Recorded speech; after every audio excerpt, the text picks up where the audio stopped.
માલવિયાના પત્ની મોનાલીએ ઉમેદવારી નોંધાવી છે તદ્દન પાયાવિહોણી અને ગેરવ્યાજબી બાબત છે. માત્ર ને માત્ર ભારતીય જનતા પાર્ટીમાં મારા પત્ની કાવ્યાએ અને ધાર્મિક માલવિયાએ બંને ભારતીય જનતા પાર્ટીમાં ઉમેદવારી નોંધાવી છે. ગયા ઇલેક્શનમાં જે આમ આદમી પાર્ટીએ જે તે સમયનો અને પાસના લાભ લઈ એને ચૂંટણા હતા અને 5 વર્ષથી કામગીરી થવી જોઈએ કામગીરી નથી થઈ વિસ્તારની અંદર. શાસન કોઈ પણ નો હોય તો વિપક્ષની અંદર પણ શાસનમાં તો ભારતીય જનતા પાર્ટી છે. પાર્ટી ટિકિટ આપે કે ન આપે અમારી સંપૂર્ણ તૈયારી છે. આવનારા દિવસોમાં જે વિસ્તારોની અંદર આપે અમારો લાભ લઈ અને પ્રસ્થાપિત થયા હતા અને જે વિસ્તારને મહત્વ આપવું જોઈએ મહત્વ નથી મળ્યું, વિસ્તારના કામો નથી થયા અને વિસ્તારને અંધારામાં રાખીને જે રીતે કરપ્શનનો માહોલ પેદા કર્યો છે એને જડ મૂળમાંથી ઉકેડી નાખવાનો અમારો પ્રયાસ છે. ધાર્મિક માલવિયાને કોઈ સત્તાની જરૂર જ નથી, એને તો ઉમેદવારી નોંધાવી છે. તો આ પાર્ટીનો વિષય છે. તમે આપને પૂછો, પાર્ટીને પૂછો, પણ આપને પૂછો એની પત્નીને પૂછો. કોઈ કીધું જ નથી જાહેર તરીકે. તમે બતાવો ને કોઈ એવું વિઝ્યુઅલ છે ઉમેદવારી કરવા ગયા એવું?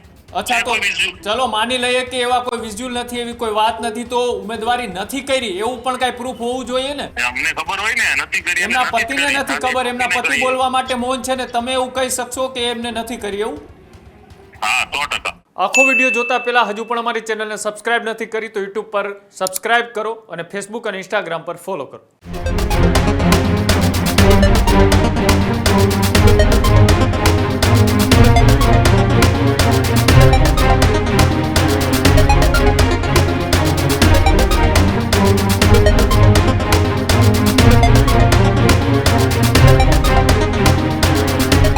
અલ્પેશભાઈ, જે રીતના તમારા પત્ની દ્વારા એ ભારતીય જનતા પાર્ટીમાંથી ચૂંટણી લડવાની ઈચ્છા દર્શાવી, સામે ધાર્મિક માલવિયાના પત્નીએ આમ આદમી પાર્ટીમાંથી ચૂંટણી લડવાની ઈચ્છા દર્શાવી, તમે એ જ લોકો હતા કે જ્યારે 2021ની ચૂંટણી વખતે એ બંધ બારણે પાછળ જે ખેલ થયા અને ત્યારથી એ ઉદય થયો આમ આદમી પાર્ટીનો કોર્પોરેશનમાં. આ વખતે શું એ જ પ્રકારની કોઈ નવી રણનીતિ બીજી કોઈ પાર્ટી સાથે કરવાની તૈયારી?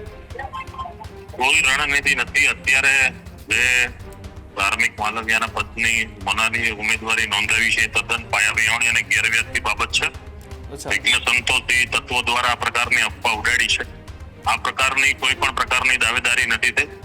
માત્ર ને માત્ર ભારતીય જનતા પાર્ટીમાં મારા પત્ની કાવ્યાએ અને ધાર્મિક માલવિયાએ બંને ભારતીય જનતા પાર્ટીમાં ઉમેદવારી નોંધાવી છે. આમ આદમી પાર્ટીમાંથી કોઈ ઉમેદવારી નોંધાવી નથી. એટલે અત્યારે જે મીડિયામાં જે રૂમર્સ ચાલી રહ્યું છે પાયાવિહોણી અને ખોટી બાબત છે. અલ્પેશભાઈ, જે રીતના એ આમ આદમી પાર્ટીનો 2021માં એ કોર્પોરેશનમાં ઉદય થયો તેની પાછળ પણ તમે જ લોકો હતા અને આ વખતે હવે તમે ભારતીય જનતા પાર્ટીમાંથી ઈચ્છા દર્શાવી છે. શું પાર્ટી ટિકિટ ના આપે તો એ જ પ્રકારની કોઈ રણનીતિ કે પછી પાર્ટી જેને ટિકિટ આપે તેને મદદ કરવાની તૈયારી? પાર્ટી ટિકિટ આપે કે નહીં આપે મોવડી મંડળનો વિષય છે. હાલ અમારું લક્ષ્ય ભારતીય જનતા પાર્ટીનું એચએમસીમાં કઈ રીતે ભગવો લહેરાય અને કઈ રીતે સમગ્ર સુરતમાં કેસરીઓ લહેરાય એ માટેનો પ્રયાસ છે અને એ માટેની કામગીરી ઓલરેડી ચાલુ છે ને આવનારા દિવસોમાં જોરશોરથી ચાલુ પણ રહેશે. અચ્છા, તમે કેમ કોઈ દાવેદારી ન કરીશું? તમારી ચૂંટણી લડવાની ઈચ્છા નથી? ઈચ્છાઓનો કોઈ પ્રશ્ન નથી હોતો. હાલના સ્તરે અમે બધા મળી અને જે પ્રકારે નિર્ણય લીધો છે એ પ્રકારે મારા પત્ની અને ધાર્મિક એ રીતે અમારી ટીમમાંથી 2 લોકો લડી ટિકિટ માંગી છે. એ અમારો સર્વાનુમતે સૌનો મળીને નિર્ણય વધુ હોય છે અને રણનીતિમાં જે ખાસ કરીને જે ગયા વોરોની અંદર ગયા ઇલેક્શનમાં જે આમ આદમી પાર્ટીએ જે તે સમયનો અને પાસના લાભ લઈ એને ચૂંટણા હતા અને 5 વર્ષથી કામગીરી થવી જોઈએ કામગીરી નથી થઈ વિસ્તારની અંદર. એટલે ભારતીય જનતા પાર્ટીમાં ખાસ કરીને શાસન કોઈ પણ નો હોય તો વિપક્ષની અંદર પણ શાસનમાં તો ભારતીય જનતા પાર્ટી છે.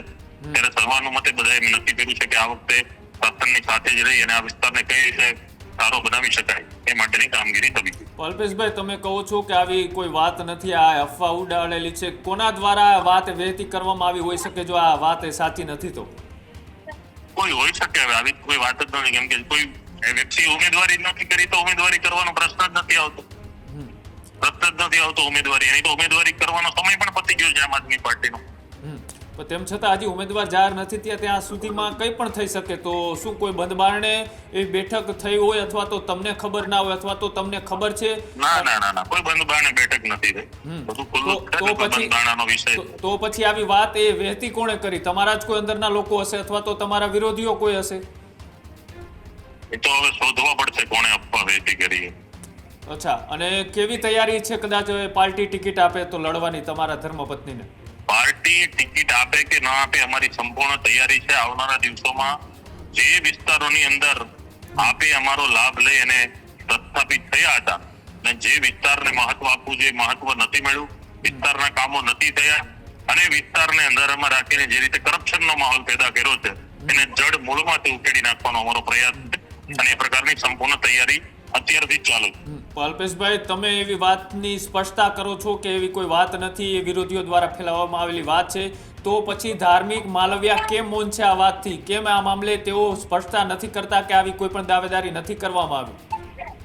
ધાર્મિક માલવ્યાની કોઈ સ્પષ્ટતાની જરૂર જ નથી, એને તો ઉમેદવારી નોંધાવી છે. તો આ પાર્ટીનો વિષય છે, તમે આપને પૂછો, આ પાર્ટીને પૂછો, પણ આપને પૂછો એની પત્નીને પૂછો, કોઈ કીધું જ નથી જાહેર તરીકે. તમે કઈ રીતે ન્યૂઝ બતાવો દાવેદારી કરી? અચ્છા, તો આપમાંથી કોઈ આપ્યું તમને? આપમાંથી કોઈ આપ્યું? અલ્પેશભાઈ, એમના પત્ની કોઈ જગ્યાએ દાવેદારી કરવા જાય ને એમના પતિને ના ખબર હોય, આ એટલી ઓલી નાની વાત છે કે એમને ખબર ના હોય? અરે પણ ઉમેદવારી જ નથી થઈ, તો પછી એ કેમ બતાવો છો? ઉમેદવારી જ નથી થઈ, તો પછી એ કેમ સ્પષ્ટતા નથી? કોઈ વિઝ્યુઅલ છે ઉમેદવારી કરવા ગયા એવું?